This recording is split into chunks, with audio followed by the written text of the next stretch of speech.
الله وبركاته. حبايبي عاملين ايه؟ يا رب نكون بخير وبصحة وفي احسن حال.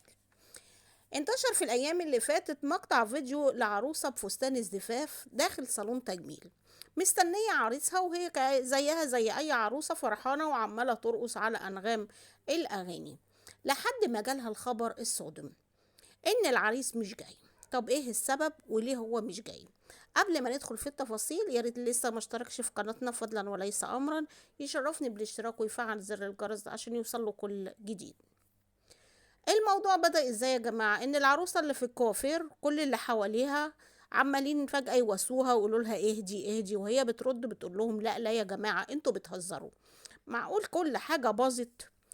طب يا ترى ليه كل حاجة باظت؟ طبعا الأستاذة المبجلة ياسمين عز ليها دخل وتأثير كبير في إن كل حاجة باظت.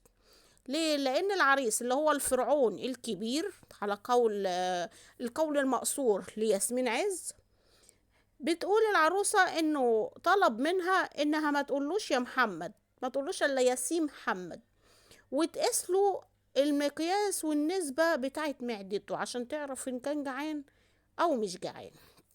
انت وجع في معدتك يا أخي انت وياسمين عز.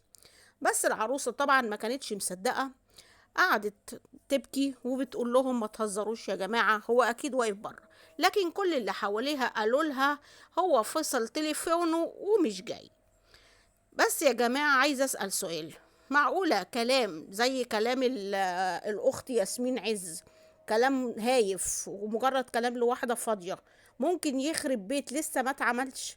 يا ريت اسمع رأيكم في التعليقات، ويا ريت ما ننساش اللايك. السلام عليكم ورحمة الله وبركاته.